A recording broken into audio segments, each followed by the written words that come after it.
죽음을 생각할 때 인간은 비로소 인간이 됩니다. 그런 의미에서 삶의 주연은 죽음이고 삶은 조연입니다. 우리는 삶의 주연이 삶이라고 생각하지만 그렇지가 않습니다. 죽음이 주연이고 죽음 이후에 우리는 진짜 영원한 생명 안으로 들어가게 되는 줄 믿습니다. 그런 의미에서 무디 목사님께서 인생의 노년 가운데 하신 말씀은 굉장히 의미가 있습니다. 이렇게 말씀하셨어요. 언젠가 여러분은 무디가 죽었다는 말을 듣게 될 테죠. 하지만 믿지 마십시오. 내가 이 세상을 살았을 그 어느 때보다 더욱 생기 있게 살아있을 테니까요. 여러분, 그렇습니다. 우리의 인생의 진짜 무대는 죽음 너머에 있는 줄 믿습니다. 그리고 주님께서 우리를 그와 같은 길로 인도해 주십니다. 주님께서 이 땅 가운데 오신 가장 분명한 이유는 무엇이냐면 성도의 삶에서 죽음을 죽이기 위하여 오셨습니다. 우리는 부활하여 인생의 마지막 때에 성도의 삶에 죽은 것은 죽음뿐임을 경험하고 부활 안으로 들어가게 되는 줄 믿습니다. 오늘 본문의 말씀은 바로 그와 같은 내용을 전하고 있습니다. 우리는 계속해서 요한복음에 등장하는 7가지 표적을 함께 살펴보았습니다. 오늘은 그 마지막에 되는 죽은 나사로의 부활입니다. 7번째 표적입니다. 성경에서 7이라는 숫자는 굉장히 의미가 있는 숫자입니다. 완전수이죠. 즉 어떤 의미가 있냐면 앞에 벌어졌던 6가지 모든 표적이 7가지 표적을 향하여 흐르고 있는 겁니다. 그 표적의 첫 번째는 어디서 일어난 표적이었습니까? 결혼식장에서 일어난 표적이었어요. 7번째 표적은 어디서 일어난 표적입니까? 장례식장에서 일어난 표적입니다.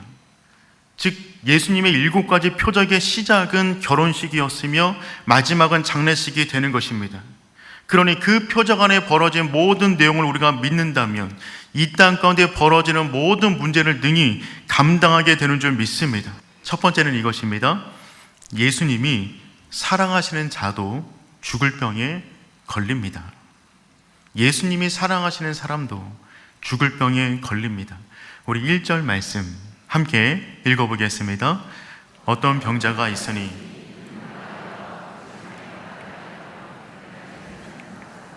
아멘. 어떤 병자가 있었습니다. 그 사람의 이름은 나사로입니다. 나사로라는 뜻은 하나님이 도우시는 자라고 하는 의미가 있어요. 너무 좋은 이름이죠. 하나님이 도우시는 자. 이 말을 달리 말하면 하나님의 도우심이 없으면 살아갈 수 없는 자입니다. 하나님의 은혜만 구하는 자가 나사로의 인생이었어요. 그만큼 나사로는 하나님과 친밀한 사람이었습니다. 그의 집이 베다니에 있었습니다. 베다니라는 뜻은 무엇이냐면 비참한 자들의 집입니다. 이 베다니는 예루살렘 성에서 3km 떨어진 지점에 있었습니다. 즉 성 안에 살 수 없는 경제적으로 힘든 사람들의 모여 사는 공간이 베다니였습니다.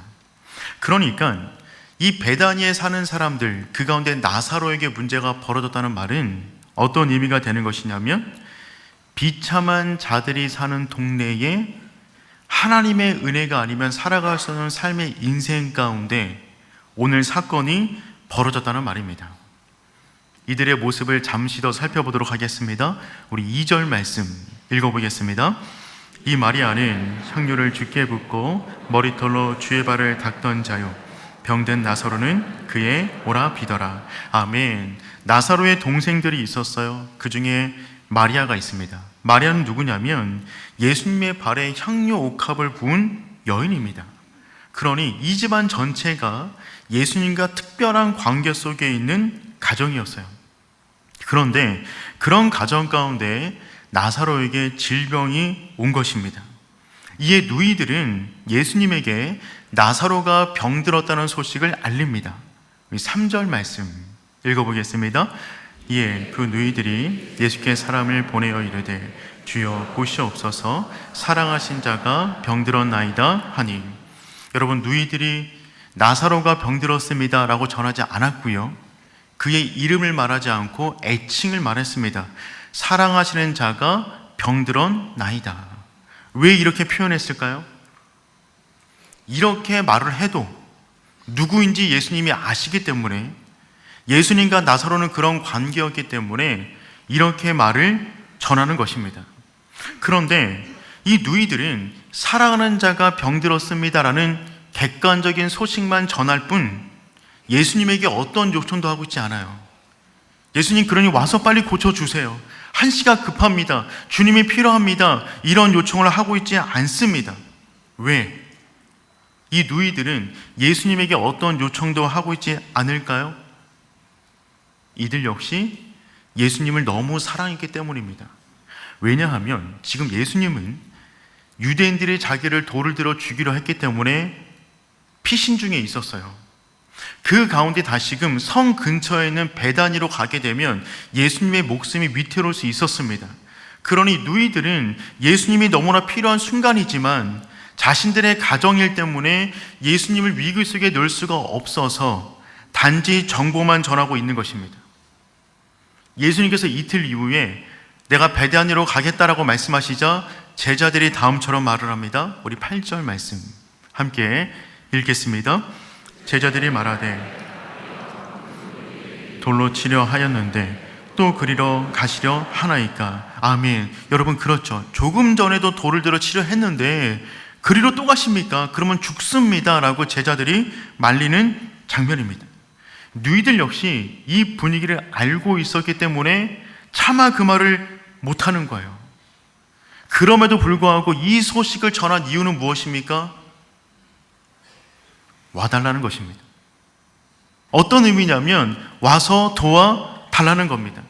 아니, 그렇지 않다면 왕의 신하의 아들을 먼 곳에서 기도만으로 고쳐주셨듯이 지금 먼 곳에 계시지만 그 기도의 능력으로 내 오라비를 고쳐주세요라고 지금 요청하고 있는 겁니다.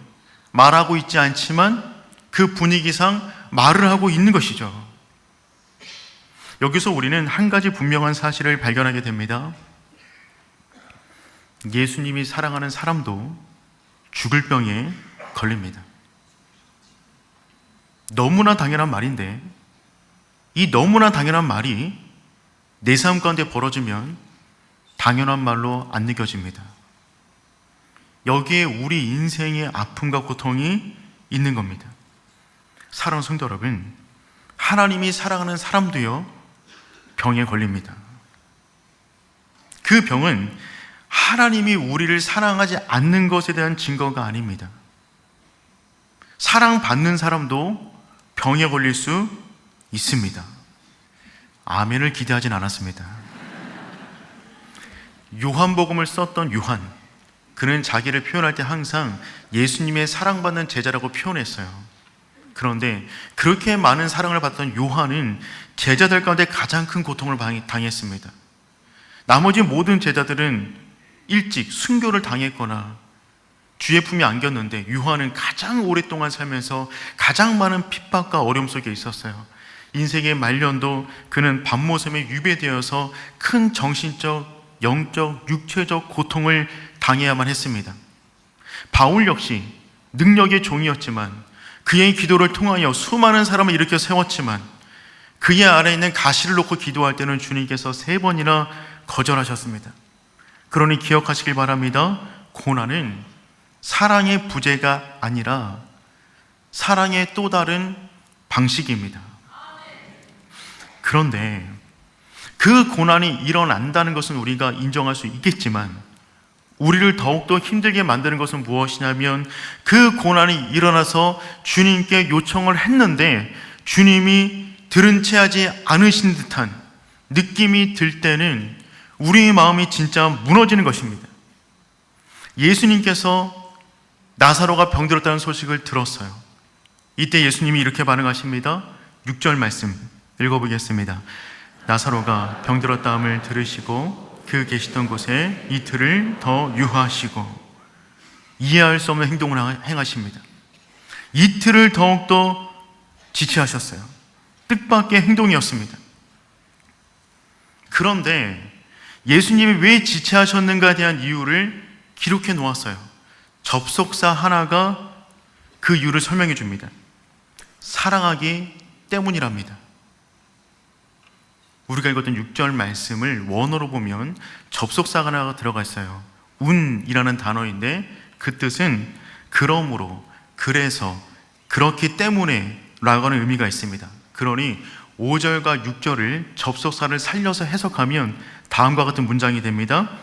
예수님이 나사로를 사랑하시더니 그러므로 이틀을 더 유하셨다. 예수님이 나사로를 사랑하시더니 그렇기 때문에 이틀을 더 유하셨다. 말이 안 되는 것 같잖아요. 우리는 누군가를 사랑하면 마음이 급해집니다. 발이 빨라집니다. 더욱더 빨리 움직이는 것이 맞을 것 같은데 예수님께서는 더 사랑하시기 때문에 이틀을 더 지체하셨다고 말하고 있습니다. 이해할 수가 없는 상황이죠. 그리고 우리 역시 이 한 해를 보내오면서 이와 같은 상황들을 겪으셨을 겁니다. 사랑한다면서요. 그런데 왜 내가 주님이 필요한 그 순간에 주님은 내 곁에 안 계신 것 같았습니까? 경제적으로 힘들고 앞길은 막혀있고 병원 더욱더 깊어져만 가는데 그때 주님 뭐 하고 계셨습니까? 내가 그렇게 요청했는데 왜 들은 척도 안 한 듯한 그런 행동을 보이셨습니까? 이 질문을 한 번쯤 안 해본 분이 있을까요? 아마 지금도 이 자리에서 이 질문을 가지고 나오신 성도님 있을 것 같습니다. 결국 나사로는 예수님이 지체하는 동안에 죽었습니다. 주님께서 늦게 빈소를 찾으셨어요. 이때 마르다가 다음처럼 말을 합니다. 21절 말씀 읽어보겠습니다. 마르다가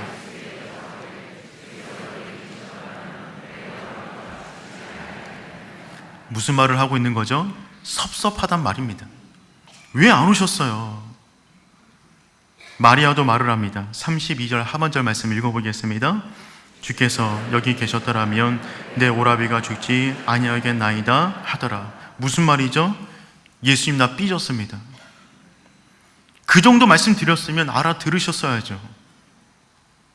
와 주셨어야죠. 아니면 기도해 주셔서 내 오라비 낫게 해 주셨어야죠 라고 하는 마음을 지금 토로하고 있는 거예요. 그렇다면 사랑하는 성도 여러분, 예수님은 사랑하시는데 왜 지체하셨을까요? 이것이 오늘 본문이 강조하는 두 번째 핵심 메시지입니다. 두 번째 대지는 무엇이냐면 예수님은 나사로의 병이 아니라 그의 죽음을 상대하십니다. 예수님의 지체에는 이유가 있었어요. 그 목적은 무엇이냐면 사랑하는 자들의 믿음을 위하여 지체하셨습니다. 우리 15절 말씀 읽어보도록 하겠습니다. 내가 거기 있지 아니한 것을 너희를 위하여 기뻐하노니 이는 너희로 믿게 하려 함이라. 그러나 그에게로 가자 하시니. 아멘. 예수님께서 나사로가 있는 베다니로 가지 않으신 이유를 직접적으로 말씀하셨습니다. 너희로 믿게 하려 함이라. 즉 사랑하는 자들에게 믿음을 주시기 위하여 일부러 지체하셨다는 말입니다. 그렇다면 주님께서 주기를 원하셨던 믿음은 어떤 믿음입니까? 어떤 믿음이냐면 주님께서 단순히 병만 고치시는 분이 아니라 죽음까지도 고치시는 분이시다 라고 하는 그 마지막 믿음을 주기 위하여 그들을 죽음 앞에 놓으신 것입니다. 즉 예수님은 지금 이 순간에 나사로의 병을 대하시는 것이 아니라 나사로의 죽음을 대하시는 것입니다. 그래서 그가 죽을 때까지 기다리고 있는 거예요. 주님께서 나사로가 병들었다는 이야기를 들으셨을 때 다음처럼 말씀하셨어요. 4절 상반절 우리 한번 읽어보겠습니다. 예수께서 들으시고 이르시되 이 병은 죽을 병이 아니라 하나님의 영광을 위하며. 아멘. 이 병은 죽을 병이 아니다 말씀하셨어요. 그런데 어떤 일이 벌어졌습니까? 죽었어요. 그럼 예수님 틀리셨습니까? 아니에요. 사람의 눈에는 죽은 것처럼 보이지만 주님의 눈에는 죽은 것이 아닙니다. 주님께서 말씀하세요. 11절 말씀 읽어보겠습니다. 이 말씀을 하신 후에 또 이르시되 우리 친구 나사로가 잠들었도다. 그러나 내가 깨우러 가노라. 아멘. 주님은 분명 나사로가 죽었는데 뭐라고 말씀하시냐면 나사로가 잠들었다. 왜요? 사람을 바라보는 관점의 차이를 지금 말씀하고 있는 겁니다. 예수님은 산자와 죽은 자의 왕이시기 때문에 그분은 사람의 눈에 죽어보는 그 사람도 잠든 것처럼 보시는 것입니다. 주님 안에 산자와 죽은 자의 모든 권세가 있기 때문에 주님은 지금 잔다라고 표현하고 있는 겁니다. 사랑하는 성도 여러분, 누구든지 간에 산자든 죽은 자든 주님이 부르시면 일어서게 되는 줄 믿습니다. 주님이 마지막 표적을 통하여 우리에게 알려주시는 분명한 메시지는 무엇이냐면 주님은 단순히 병을 죽이기 위하여 오신 분이 아니라 죽음을 죽이기 위하여 오셨다는 그 믿음을 우리 가운데 주시는 것입니다. 그래서 결국 이 나사로의 사건을 통하여 우리 인생 역시 주와 함께 부활하게 되겠구나라고 하는 전주곡으로 이 사건을 쓰고 계신 것이죠. 사랑하는 성도 여러분, 그 믿음이 있기를 축복합니다. 이 믿음이 없으면 우리 이 땅 가운데 살아가는데 사망의 종노릇하며 살아갈 수밖에 없어요. 여러분, 이 땅을 사는 동안 우리 삶에 대한 최종적 왕 노릇을 하는 그 존재는 무엇일까요? 죽음이고 사망입니다. 그 앞에 사람들은 다 무릎을 꿇을 수밖에 없어요. 로마서 5장 17절 상반절 말씀 우리 함께 읽어보겠습니다. 한 사람의 범죄로 말미암아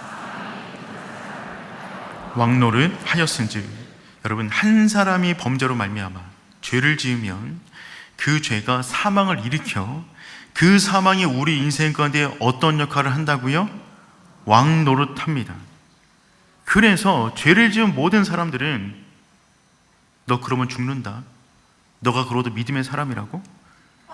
너 죽어 그러다, 이 세상에 그렇게 살 수 없는 거야, 양다리 걸쳐, 이것으로 죽음으로 우리를 휘두르는 것입니다. 근데 여러분, 문장을 가만히 보세요.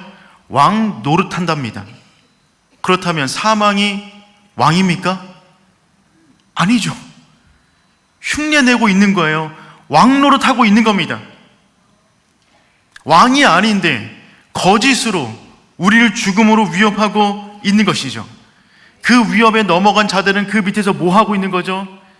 종 노릇하고 있는 거예요. 종이 아닌데 마치 자신이 죽을 사람처럼 종되어서 그 밑에 고개를 숙이는 것입니다. 주님께서 이 땅 가운데 왜 오셨습니까? 왕 노릇하고 있는 그 왕을 폐위시키고 본인이 이 땅 가운데 진짜 왕임을 선언하기 위하여 이 땅 가운데 오신 줄 믿습니다. 그래서 누구든지 가짜 왕 밑에서 종 노릇하던 자들을 구원하여 이제는 종으로 사는 것이 아니라 하나님의 자녀됨의 권세를 가지고 살라고 주님께서 이 땅 가운데 오셨습니다. 주님이 이 땅 가운데 오시는 그 순간에 왕 노릇하던 거짓 왕의 정체가 드러났어요. 거짓이었어요. 폐위당했어요. 죽임을 당했습니다. 사랑하는 성도 여러분, 그 믿음이 있기를 축복합니다. 종 노릇하지 않기를 축복해요. 그래서 주님께서 오심으로 새로운 왕 노릇할 자를 세우십니다. 우리 다시 한번 로마서 5장 17절 말씀 읽어보겠습니다. 한 사람의 범죄로 말미암아 사망이 그 한 사람을 통하여 왕 노릇하였은즉 더욱 은혜와 의의 선물을 넘치게 받는 자들은 한 분 예수 그리스도를 통하여 생명 안에서 왕 노릇하리로다. 아멘. 문장의 전반부는 사망이 왕 노릇하였는데 그 자를 폐위시키고, 후반부를 뭘 말씀하시냐면 더욱 은혜와 의의 선물을 넘치게 받은 자들은 그 자들을 결국 생명 안에서 왕 노릇하게 하시리라. 근데 그 자들이 누구냐면 한 분 예수 그리스도를 통하여 그분 안에 구원받은 모든 자들은 생명 안에서 왕 노릇하게 하시리라. 즉 누구를 말하고 있는 것입니까? 우리들을 말하고 있는 거예요. 예수의 보혈에 의지하여 구원받은 그 자들을 그 왕이 앉혀 왕 노릇하게 하시리라. 우리는 왕이 아니지만 주님께서 우리를 왕 같은 제사장으로 삼아서 주님께서 이 땅을 통치하실 때 대리 통치자로 우리를 세워서 이 땅 가운데 하나님 나라가 확장될 수 있도록 우리를 사용하시겠다는 것입니다. 그러니 사랑하는 성도 여러분, 그 믿음이 있기를 바랍니다. 우리는 종이 아닙니다. 대리 통치자입니다. 이 땅 가운데 주님이 주신 믿음의 권세를 가지고 왕노릇하며 거짓 왕 앞에 무릎을 꿇는 것이 아니라 그 사망 앞에, 사망아 내가 어디 있느냐 믿음으로 선포하며 나아가는 우리 모두가 될 수 있기를 축복합니다. 주님께서 그 순간에 무덤 앞에서 말씀하십니다. 나사로야 나오라. 나사로가 깨어났어요. 예수님께서 나사로의 이름을 불러서 다행이지, 그냥 나오라 그랬으면 죽어있던 모든 사람이 일어났을 것입니다. 주님께서 죽은 자의 왕 되세요. 그분이 말씀하시면 산자나 죽은 자나 일어나게 되어 있어요. 그 놀라운 영광스러운 순간에 한 사람 마음이 조금 섭섭했을 것 같습니다. 그 사람이 누굴까요? 말씀을 묵상하는 가운데 그 한 사람이 나사로였을 것이다 라는 생각이 들었습니다. 왜요? 나사로는 3일 동안 하나님의 영광 속에 있었어요. 이 땅의 모든 고통이 기억이 안 날 만큼 그분의 품 안에서 하늘의 영광 속에 있었습니다. 너무 좋았어요. 너무 좋았어요. 근데 주님께서 말씀하십니다. 나사로야 나와라. 가기 싫었어요. 갈 수밖에 없어요. 왜냐하면 그분이 왕이시기 때문에. 나왔습니다. 그러니 나사로의 마음이 얼마나 아쉬웠을까요? 나 오고 싶지 않은데, 여기 있으면 또 고통이 있을 건데, 또 인생 마지막에 그 죽을 병 걸릴 수 있을 텐데 마음이 힘들었겠죠. 그런데 또 한켠에 이런 마음 들었을 것입니다. 그는 죽음 너머의 진짜를 보았어요. 이 땅 가운데 살아갈 때 무엇이 그를 흔들 수 있겠습니까? 어떤 고통이, 어떤 아픔이 그의 믿음을 흔들 수가 있겠어요? 그는 진짜를 보았는데, 진짜를 본 사람은 이 땅 가운데 진짜 인생을 살아갑니다. 그래서 우리는 죽음 앞에 설 때만이 진짜 인간다운 하나님의 사람의 인생을 살아가게 되는 것이죠. 사랑하는 성도 여러분, 그 부활의 믿음이 우리의 믿음 될 수 있기를 축복합니다. 이를 위하여 주님께서 오셨고, 나머지 6가지 모든 표적은 이 믿음을 주시고자 조준하여 흘러왔던 은혜의 표적들이었어요. 그러니 우리 가운데 이 믿음을 가지게 된다면 우리는 세상의 어떠한가 상관없이 날마다 승리하는 인생을 살아가게 되는 줄 믿습니다. 말씀을 정리하겠습니다. 우리 인생의 마지막 순간에, 그때가 우리 삶의 마지막이 아니라 우리가 한 번도 살아본 적이 없지만 저 천국에서 새로운 날, 영원한 날이 우리를 기다리고 있음을 우리 믿습니다. 주님께서 오셔서 성도의 삶의 죽음을 죽이셨어요. 그 순간에 우리는 깨닫게 될 것입니다. 내 인생의 죽음은 없고 주님 안에서 사나 죽으나 영원한 인생을 사는 것이구나. 그 믿음이 우리 가운데 있기를 축복합니다. 그 믿음이 있다면 뭐가 두려워요? 우린 진짜를 아는데, 이 세상이 우리를 겁줄 때 줄 수 있는 것이 너 그러다 죽는다, 그거밖에 없는데, 그것마저도 우리를 위협할 수가 없는데 우리가 어떻게 세상 눈치를 보겠습니까? 하나님의 사람답게 부활의 영광 속에서 날마다 믿음으로 살아가는 우리 모두가 될 수 있기를 축복합니다.